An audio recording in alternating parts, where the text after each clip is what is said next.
As a fresh graduate, or perhaps someone who's looking to graduate soon, you're wondering what can you do to succeed in that first interview? Stay tuned as we go deeper into this particular matter on the Zista podcast.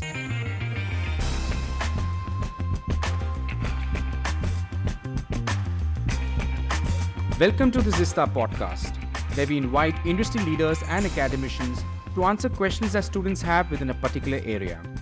Today, we're focusing on what you can do to succeed in your first job interview. Joining us today is Vikrant Kapur from Technicolor.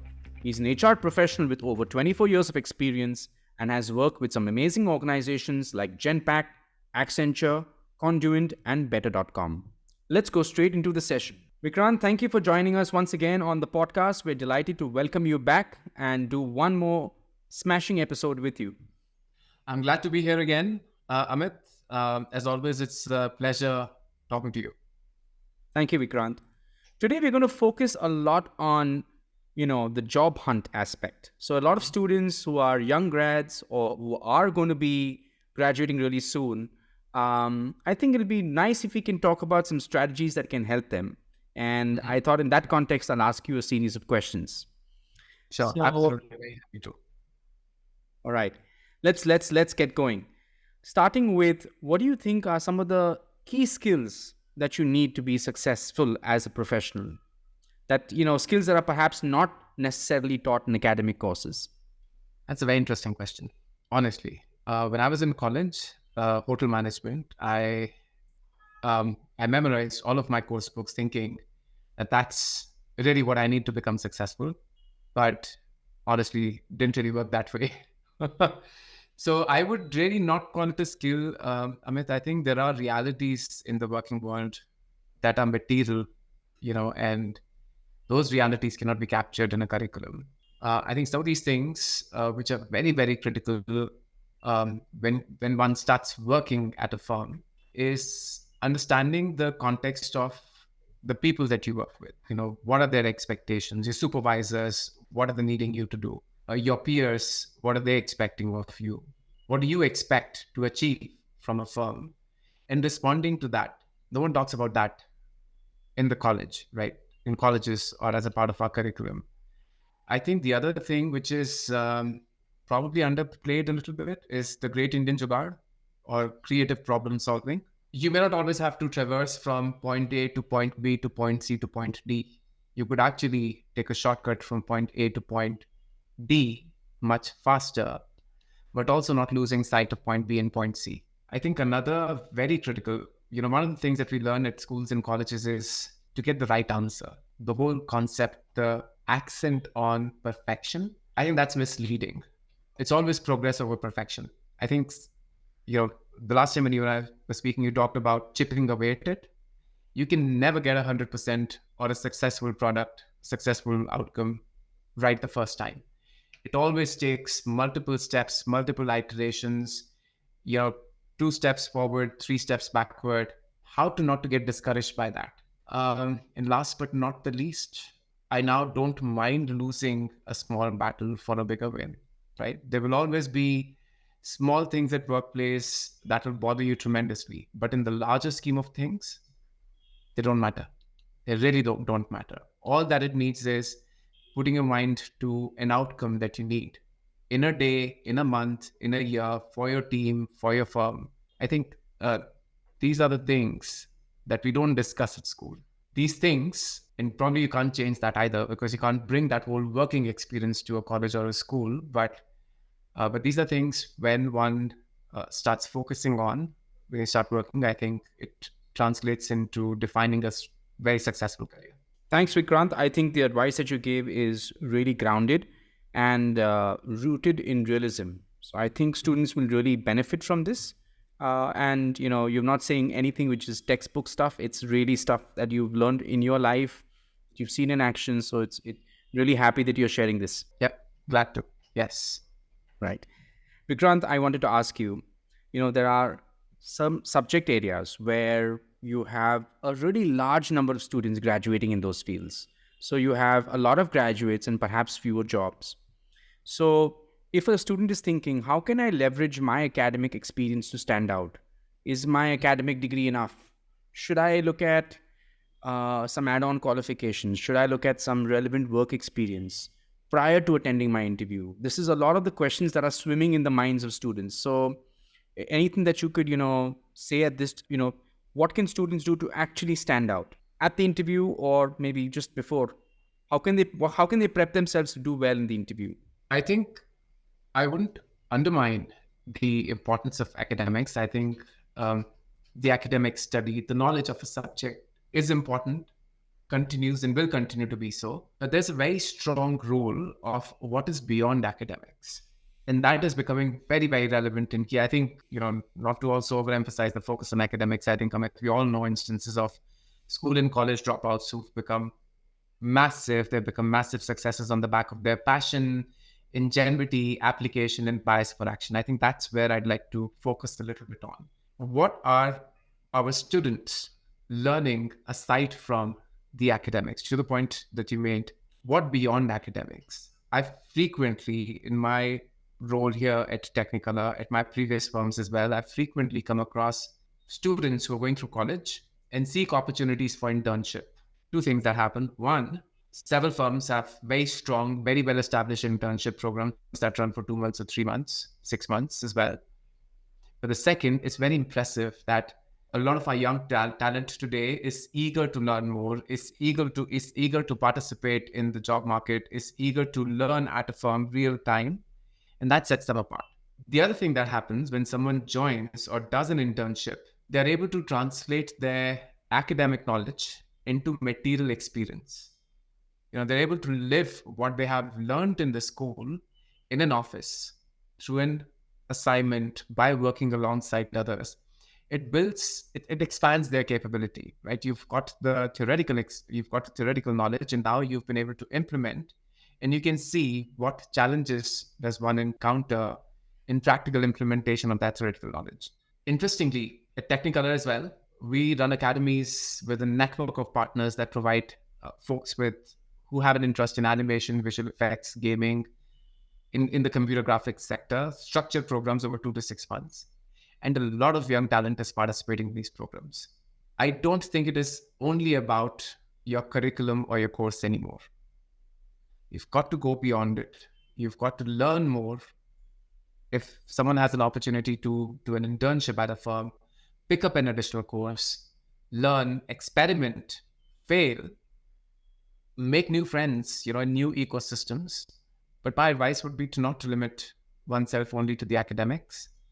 Identify and explore your innate talents and play with them. Yep. And the beautiful thing about this is those experiences that one gains in an off-academic environment, they show during the job interviews. The conviction, the body of the work that they may have got, understanding of people dynamics in a real-time organization, in a living, breathing organization, that will translate in the responses during an interview. So honestly, I think a lot of our young talent today does it, and I would encourage a lot more of our young talent to do it. Yeah. That's nice. It really makes a lot of sense. I can relate to it personally. Way back when I graduated from my commerce degree, I was working for a few years before I went for a business management program. And what I realized is that when I was sitting in the classroom and I was hearing some of these concepts, I could actually relate to what the professor was saying because I'd done something similar while I was working. So what you're saying makes a lot of sense about really getting a chance to try out what you may have learned in your specific course, but also gathering a lot of experiential learning, which can help you relate to the content you may learn in the future as well. So it's the real world experience is invaluable. And if students can get a chance to do that, participate in internships, it's really a game changer. So thanks for highlighting that. I wanted to also ask you about the importance of networking. So let's say you're a recent graduate and you want to start networking, not only with your peers, but also people from the industry. Any tips that you can share with students on how they can be more effective in terms of networking? Yes, I think, while I'd like to say that building networks is easier, nurturing networks is definitely more difficult. So while I can share a few tips on how one builds networks, I think it's also important to call out how do you really nurture them. Every industry typically has a whole lot of seminars and offline seminars. But today, with the presence on social media, there's a significantly larger opportunity to students, to graduates, undergraduates, to participate in online seminars. The most important thing is once a student has identified their choice of career, industry, what is it that they want to do, specialize in, they should start looking for forums and platforms where there's a lot of dialogue going around on that skill set, or there are seminars happening on that subject in that industry.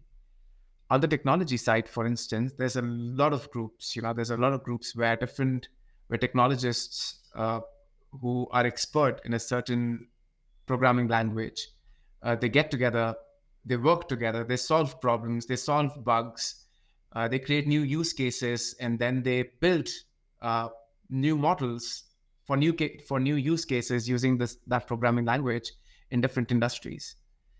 So I think the most important step is for a student who's looking to join the workforce in the next few years is to identify what is it that they really want to do, what skill set, what career stream, what specialization, and then start actively scouting for forums and platforms where a lot of dialogue and discussion and opportunities are underway.